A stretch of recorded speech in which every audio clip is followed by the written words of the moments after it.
Nosso boa noite a todos, juntos, encarnados e desencarnados nos dois planos da vida, para mais uma reflexão do Evangelho de Jesus no lar. Recomendamos, como de costume, a água que será magnetizada no desenvolvimento do nosso Evangelho.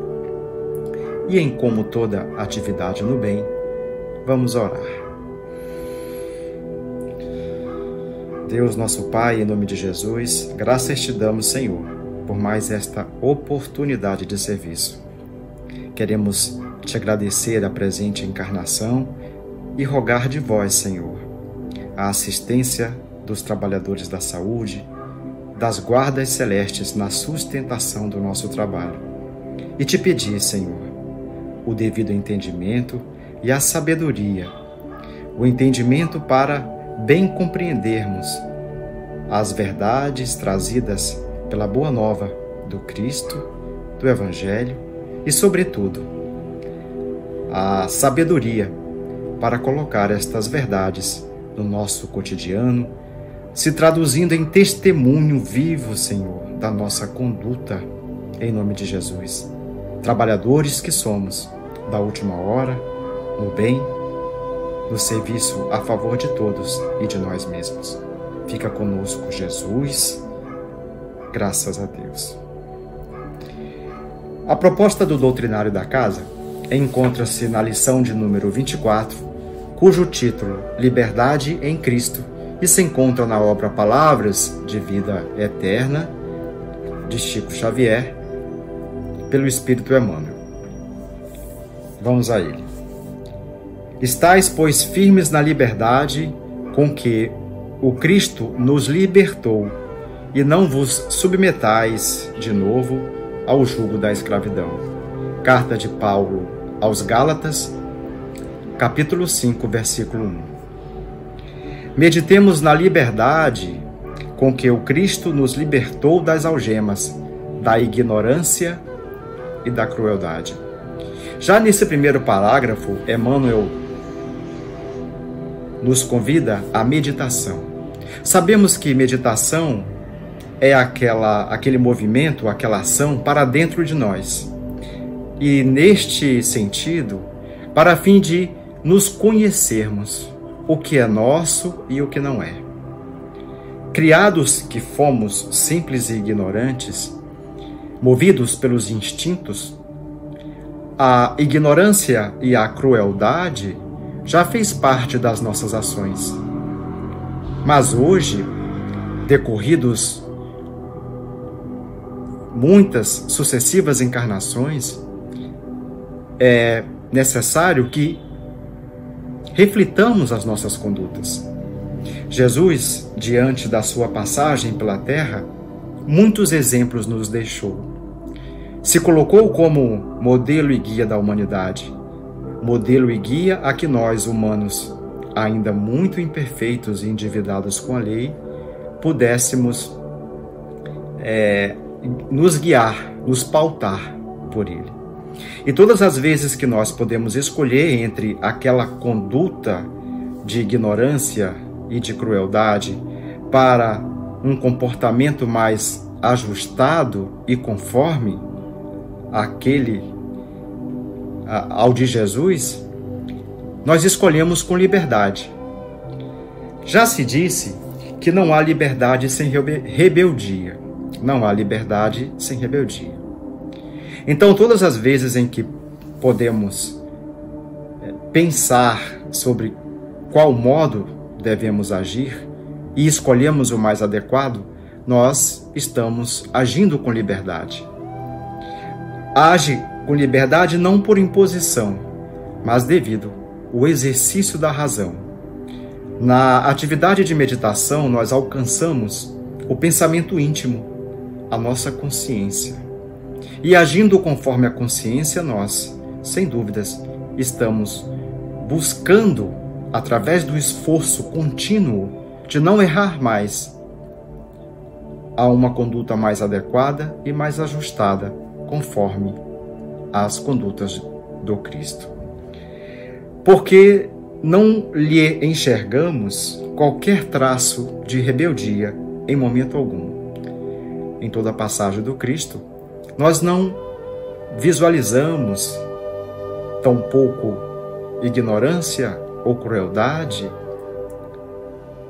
na conduta de Jesus quando aqui passou. Através de todas as circunstâncias, sem perder o dinamismo da própria fé, Jesus submete-se valoroso ao arbítrio do nosso Pai. Então, Emmanuel relembra as experiências vivenciadas por Jesus aqui na Terra, nos convidando à melhor conduta em todas as atividades do nosso cotidiano. Jesus começa a missão divina descendo da glória celestial para o estreito recinto da manjedoura desconhecida. Essa é a dinâmica do Cristo nas nossas vidas. Quantas vezes nós temos a oportunidade de ponderar as condutas e acertamos na escolha daquela mais adequada e nós não agradecemos. Então, neste reconhecimento, nesse testemunho das nossas condutas mais acertadas, é que devemos reconhecer a importância dos exemplos de Jesus nas nossas vidas para nos servir de inspiração e, sobretudo, na superação das nossas ações, aquelas que estão arraigadas no nosso inconsciente e que tantas vezes ditam as nossas condutas e que representam as amarras, as algemas a um atavismo, a uma repetição de condutas sem que antes nos questionarmos. Não exibe uma infância destacada no burgo em que se acolhe a sua equipe familiar. Jesus desceu, encarnou numa família humilde. O seu primeiro berço foi a manjedoura. Não obstante toda a sua magnitude de luz enquanto espírito evoluído, de sabedoria e de conhecimento, ele não se rebelou com a situação humilde em que experimenta os seus primeiros anos de vida. Ele respira o ambiente da vida simples, não obstante a luz sublime com que supera o nível intelectual dos doutores da sua época. Inicia o seu apostolado da Boa Nova sem constranger as grandes inteligências a lhe aceitarem a doutrina santificante, contentando-se com a adesão dos pescadores de existência singela. O caminho de aceitação da sua realidade. Então, quantas vezes nós, encarnados, num primeiro momento em que nos achamos merecedores de muito reconhecimento e vemos que aquela realidade não condiz com o nosso status, nós não aceitamos aquela situação e nos revoltamos contra tudo, todos e principalmente contra Deus. Não é apenas nos momentos felizes, que geralmente não lembramos de agradecer a Deus, que nós devemos reconhecer a justiça e a sabedoria divinas. O respeito às consciências alheias, quando Jesus, do alto da sua sabedoria, da sua grandeza espiritual, ele não violenta a consciência, o momento espiritual de discernimento e de despertamento de consciência de ninguém. Jesus respeita o momento de cada um. Ele não violenta e nem constrange a inteligência dos doutores da sua época, Não se rebela pela situação simples e humilde do lar que nascera. Não se revolta contra os seus pais e contra a sua família, não. Ele acata a vontade de Deus a respeito dele, no cumprimento da missão que Jesus abraçou. Então vamos refletir que, às vezes, quando a doença nos aparece como um remédio, sim, nós nos revoltamos. Nos reveses da fortuna, nós nos rebelamos porque achamos que não deveríamos passar por aquilo. Na perda de entes queridos, dizemos sempre: por que sempre os bons vão e os maus ficam? Nós ousamos questionar a justiça de Deus? Então, devemos pensar bem. Quantas vezes nos arvoramos no alto da nossa prática religiosa com relação à consciência do outro que não abraça a nossa? Vemos em algumas religiões o constrangimento para que seja aceito aquele e aquele dogma em detrimento de outros. Nós exigimos determinada conduta do outro que julgamos a mais certa. E Jesus, quando aqui esteve, no alto do seu discernimento, do seu despertamento espiritual, porque vamos imaginar que Jesus galgou todas as situações da vida que nós agora, por nossa parte, estamos vivenciando. E ele venceu o mundo. Ele alcançou o seu patamar e a sua situação, porque muito bem sofreu, certamente. E nós, ao nosso turno, nos rebelamos, nos revoltamos, nos maldizemos, inclusive, a justiça divina quando o nosso calo está machucado. E Jesus não fez isso. Então, todas as vezes que podemos compreender o modelo de Jesus, nos esforçarmos para colocá-lo em prática no nosso cotidiano, nós estamos agindo com liberdade. Liberdade para escolher entre aquele automatismo de ignorância e de crueldade e um caminho mais ajustado. É pelo livre-arbítrio.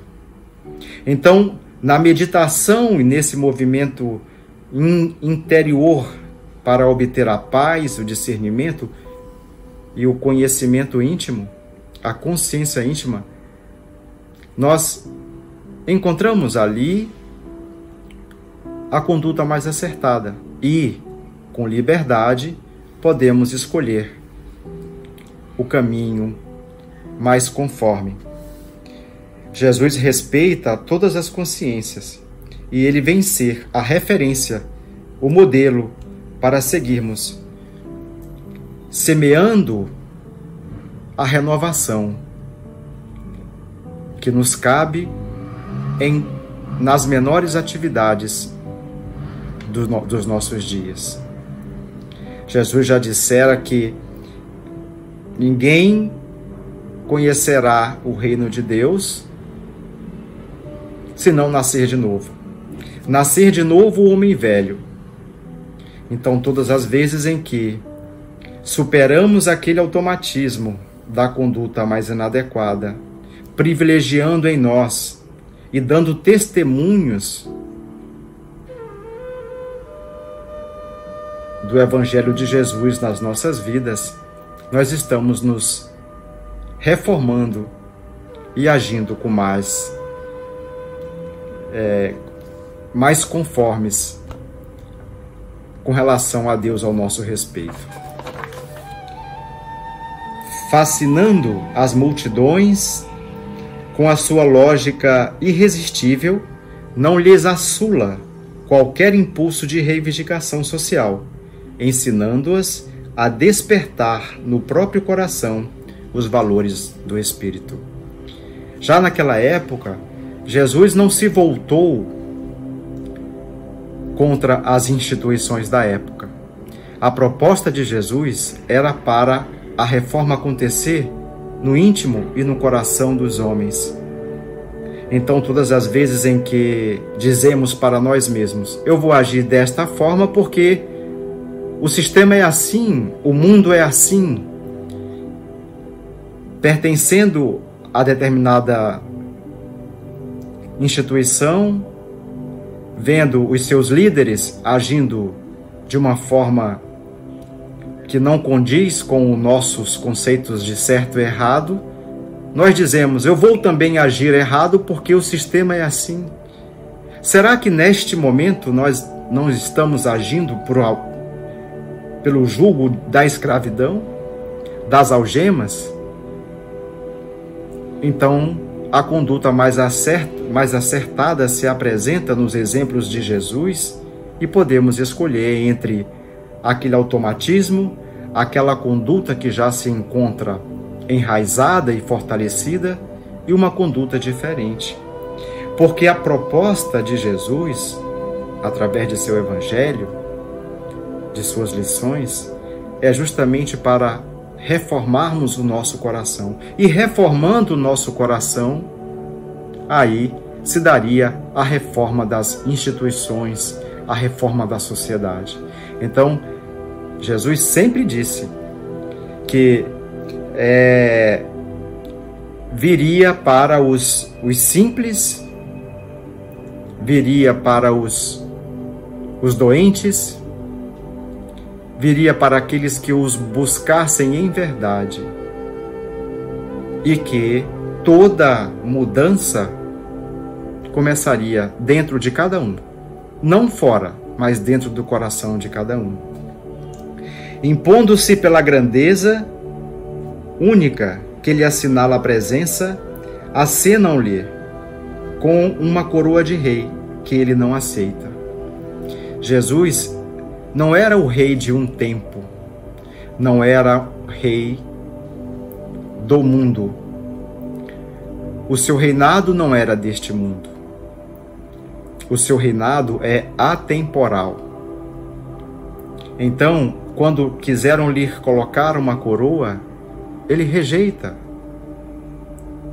porque entende que o seu poder não se restringia a um momento histórico. Observando o povo jugulado por dominadores estrangeiros, não lhe aconselha qualquer indisciplina, recomendando-lhe, ao invés disso, dar a César o que é de César e a Deus o que é de Deus. Confirma o parágrafo anterior. César, o imperador romano, ele tinha um poder temporal. Jesus não veio para solapar este poder temporal. Sabe que Judas, o companheiro desditoso, surge repentinamente possuído por desvairada ambição política, firmando conchavos com perseguidores da sua causa sublime. Contudo, não lhe promove a expulsão do círculo mais íntimo. Então Judas, movido pelas injunções da matéria, movido pelos arrastamentos da hora, negociou com os soldados a entrega, a traição de Jesus por algumas moedas, objetivando uma vantagem política, objetivando uma vantagem financeira para a hora. E quantas vezes nós, movidos pelo imediatismo, pensamos assim? Pensamos nas vantagens daquele momento, daquilo que vai beneficiar a nós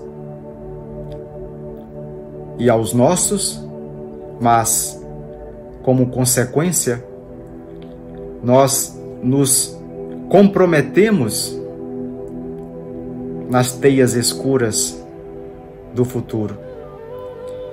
Então, a partir de quando nós abraçamos o Evangelho de Jesus, nós temos um modelo, nós temos uma opção para pensarmos de que modo possamos estar dando testemunhos de aprendizes do Cristo. Jesus se apresenta como uma opção a fim de escolhermos e agirmos com liberdade diante dessa proposta educativa. Não ignora que Simão Pedro traz no âmago da alma a fraqueza com que o negará diante do mundo, mas não se exaspera. Por isso, e ajuda-o cada vez mais.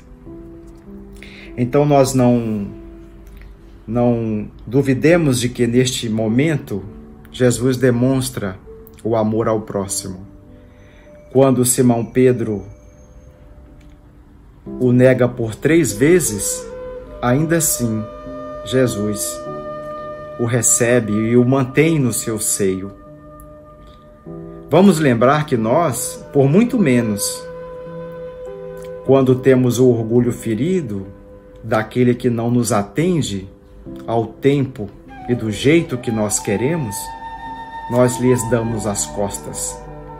Jesus foi negado, mas isso não significou, não determinou que ele também negasse Simão Pedro. Ao contrário, antes mesmo que Simão Pedro o renegasse, Jesus sabia da sua conduta, ele conhecia o íntimo de cada um, assim como Jesus conhece o nosso coração.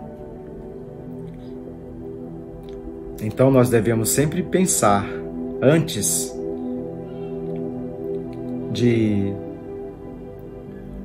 darmos na mesma moeda aquela que nos feriu, se nós estamos agindo com liberdade em Cristo, dando a outra face, assim como Jesus deu a Pedro. Ele quer amparar a leprosos e sarar a loucos, que restituíra a visão aos cegos e o movimento aos paralíticos, não se exime à prisão e ao escárnio público, à flagelação e à cruz da morte. Reflitamos, pois, que a liberdade, segundo Cristo, não é o abuso da faculdade de raciocinar, empreender e fazer, mas sim a felicidade de obedecer a Deus, construindo o bem de todos, ainda mesmo sobre o nosso próprio sacrifício, porque somente nessa base estaremos, enfim, livres para atender aos desígnios do Pai, sem necessidade de sofrer o escuro domínio das arrastadoras paixões que nos encadeiam o espírito por tempo indeterminado das trevas expiatórias.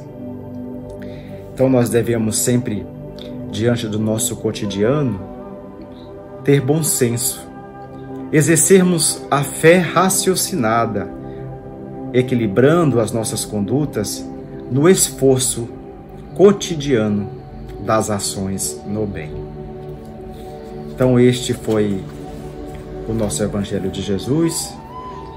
Então vamos agradecer a Deus, rogando a Jesus o devido entendimento e a sabedoria para colocarmos em prática as verdades do seu Evangelho. Deus nosso Pai, em nome de Jesus, graças te damos, Senhor, por mais este momento de luz e de paz nas nossas vidas. Obrigado pelo Evangelho de Jesus, obrigado pela doutrina espírita que nos convida ao autoesclarecimento, ao entendimento destas verdades e nos dá a serenidade, Pai, nos inspira. Permite ao nosso anjo guardião a inspiração para que possamos agir de modo mais de acordo com o Evangelho de Jesus. Graças te damos por mais esta semana que se inicia, que ela seja com saúde.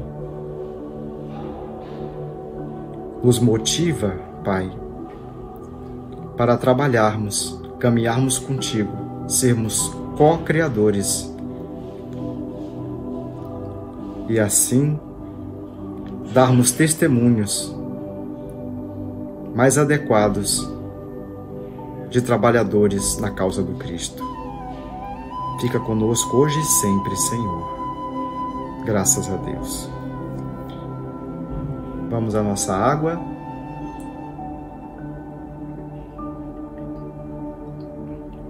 E foi esse o nosso Evangelho. Gratificado por mais esta oportunidade e até uma próxima. Boa noite.